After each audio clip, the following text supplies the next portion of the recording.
लाल, गोविंद, माधव, कन्हैया। यशोदा जी का प्रिय नाम है कन्हैया। मैया लाल जी को इसी नाम से पुकारती है। ठाकुर जी अब धीरे धीरे 3.5 वर्ष के हो गए और जैसे ही 3.5 वर्ष के भय महाराज, मानो जैसे उनके शरीर में स्प्रिंग एक्टिवेट हो गई हो। इतना ऊधम मचाते हैं, इतना ऊधम मचाते हैं। पूरी गो सवेरे जैसे ही ठाकुर जी उठते हैं, नूपुरों की आवाज आती है तो यशोदा मैया तुरंत रसोई घर से दौड़ के जाती है लाला के पास। लेकिन ठाकुर जी इतने चतुर हैं, यमुना तट पर जाते हैं और नूपुरों में बालू भर लाते हैं कि कल नूपुर आवाज नहीं करेंगे, सुबह उठ के हम घर से भाग जाएंगे कहीं और, मैया को पता ही ना चलेगी। ऐसा उधम मचा में अब ठाकुर जी वो लीला कर रहे हैं जिस लीला पर देवताओं को भी विश्वास नहीं हो रहा है। ऐसी लीला ठाकुर जी कर रहे हैं कि किसी को भरोसा ही नहीं हो रहा कि जगत नियंता जगदाधार ये कर सकता है। और ठाकुर जी क्या करते हैं? बोले ये मत पूछो क्या करते हैं, यूं कह रहे हैं क्या नहीं करते। जो माता पिता अपने बालकों को बहुत उद्यमी समझते हैं, बहुत बड़ी कृपा है ठाकुर जी की कि आपके घर ठाकुर जी जैसे उद्यमी बालक नहीं है। ऊधमों के सिरमौर हैं ठाकुर जी। कैसा उधम मचाते हैं? नहा धो करके ठाकुर जी सवेरे तैयार होते हैं, सबसे पहले गैयाओं के पास जाते हैं। मैया कहवे लाला नहा धो के सबसे पहले गैयान को प्रणाम करवे जा, गैयान को स्पर्श कर फिर कछु करियो। ठाकुर जी गैयाओं को प्रणाम करने जाते हैं। जैसे ही देखते हैं कि कोई गैया बैठी है, सो ठाकुर जी कहें अरे अरे मैया या गैया को आलस आ गयो, या को आलस आ गयो, या को आलस दूर कर दूं।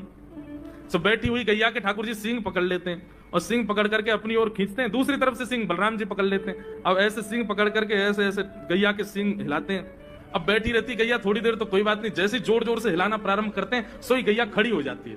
और जैसे गैया खड़ी होती है ठाकुर जी लटक जाते हैं सींगों से। अब ठाकुर जी को तो बढ़िया झूला बन गया, गैया की सींगन पर झूल रहे हैं। थोड़ी देर तो गैया इधर से उधर ठाकुर जी को झुलाती रहती है, लेकिन थोड़ी देर बाद जैसे ही ठाकुर जी की पकड़ कमजोर होती है, गैया को पता चल जाए कि अब लाला गिरवे वार है। तो गैया भी इतनी चतुर कि वो गोबर में ही जाके खड़ी हो गए। ठाकुर जी के आगे कुछ चल, मैं गोबर में जाऊंगा। गैया के ना अब तो मैं यहीं खड़ी रहूंगी, तुम गोबर में ही गिरो। और सोई ठाकुर जी को हाथ छूट जा, मैया मैया बचाइयो, देख जे गैया मुझको गोबर में फेंक रही है। अब मैया जब तक बचावे आवे तब तक तो लाल जी के हाथ छूट जाएं और ठाकुर जी गले गले तक गोबर के ढेर में जाके गिर जाएं। तो यशोदा मैया निकाले, कितनों सजाए लो, कितनों ए लाला तू वैसे ही कारो, ऊपर से मैं तो को बढ़िया सुंदर बना के रखूं, लेकिन तू घूम फिर गया गोबर में ही आके चौं खेले। मोकू तो लगे तू पूर्व जन्म को सूकर दिखे। ठाकुर जी मन मन मुस्कुरा रहे, हाँ मैया जे बड़ा भगवान को अवतार भयो ना, जाने पृथ्वी की रक्षा करी हिरण्याक्ष से।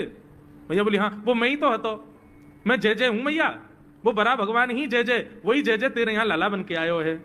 यशोदा मैया के बातन ने मत बनाए कर, नेक नेक बड़ो है क्यों, बोल वो सीखो, ऐसी बात बनावे, जय जय बोले अपने आप पे, नावे धोवे है ना, मुंह पहुंचे ना, मैं जय जय हूं। ऐसी मधुर लीला ठाकुर जी कर रहे हैं। आकाश में 33 कोटि देवता ये लीला देख करके अपने नेत्रों पर विश्वास नहीं कर रहे। ऐसे मधुर ठाकुर जी। एक दिन नंद भवन में गैया ब्याह गई। जैसे ही गैया ब्याई, ठाकुर जी जैसे ही गैया ब्याती है ठाकुर जी वहीं खड़े हो जाते हैं। और बंधुओं शास्त्रों में आज्ञा है कि गाय जब ब्याह रही हो, बछड़े को जन्म दे रही हो या बछिया को जन्म दे रही हो, उस समय गैया जो होती है वो 2 मुखी हो जाती है। एक मुख तो सामने है और जब जन्म देती है तो बछड़ा या बछिया उसका मुख जब बाहर आता है तो 2 मुखी हो जाती है। ऐसी 2 मुखी गैया की जब आप परिक्रमा करते हो तो पूरे ब्रह्मांड की परिक्रमा का फल प्राप्त होता है। तो ठाकुर जी का नियम है, नंद बाबा की उंगली पकड़ के खड़े रहे, जैसे ही गैया ब्यावे वारी हो तो वाकू सहलाते रहे, जैसे ही गैया ब्यावे वारी हो, जैसे ही बछड़ा बाहर आवे सोई ठाकुर जी वाकी परिक्रमा कर ले, परिक्रमा करके दंडवत प्रणाम करें, वाकू वाकी चरण रज को माथे से लगा में, और बछड़ा जन्म ले सो वाकू नवा में दुआ में वाकू अपने गरे से लगा में। एक दिन ठाकुर जी जोर जोर से रोने लगे। बछड़ा जैसे ही जन्म लियो बछड़ा ने, ठाकुर जी रोने लगे। नंद बाबा शांत करा में नहीं माने, बलराम जी ने शांत करायो नहीं माने। यशोदा मैया लाला का भयो, तू रो क्यों रोए? बोले मैया मेरे संग बहुत बुरा भयो। यशोदा मैया बोली कहा भयो? बोले गैया के बछड़ा ने जन्म लियो। मैया बोली तो वाह बछड़ा को मैंने मुंह खोल कर देखो, वाह के सबरे दांत निकल आए, मेरे जन्म को 3 साल है गए अभी तक 4 ही दांत निकले। मैया वो टूट जाए, रो रहे हैं अपने दांतन को, मेरे दांत चौना निकल रहे सबरे। वाह बछड़ा के जन्म लेती सबरे दांत आ गए, मेरे दांत चौने ही आ रहे हैं। यशोदा मैया ऐसी मधुर बात सुनकर के झूठी झूठी कहती, मैया कहती लाला तू दूध ना पीवे ना, पूरे दिन मक्खन खावे, मक्खन चिकनो होवे, दांत निकले चिकनो है कि सुई पेट में चलो जाए, तो दूध पिए कर। चोटी पकड़ के रोते मैया मेरी चोटी चौना भर रही।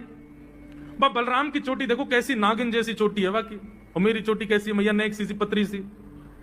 मैया बोले लाला तू दूध ना पीवे, दूध ते चोटी बड़े, बलराम में देखिए ऐसा जग भर के दूध पीवे। सो ठाकुर जी दूध को पात्र हाथ में ले में, अपनी चोटी खोल ले में, और फिर चोटी पकड़ करके दूध पी में, और दूध पीते पीते नापते रहे कितनी बड़ी भई कि ना भई अभी। ऐसी मधुर लीला ठाकुर जी करते हैं। ऐसी लीलाएं हैं ठाकुर जी की कि उन लीलाओं को सुनकर के जो ज्ञान के मार्ग को नहीं समझ पाते, जो वैराग्य के मार्ग को नहीं समझ पाते, जो ज्ञान और वैराग्य से ठाकुर जी को प्राप्त नहीं कर पाते, वो इन लीलाओं से ठाकुर जी के हो ही जाएंगे। ऐसी लीला है।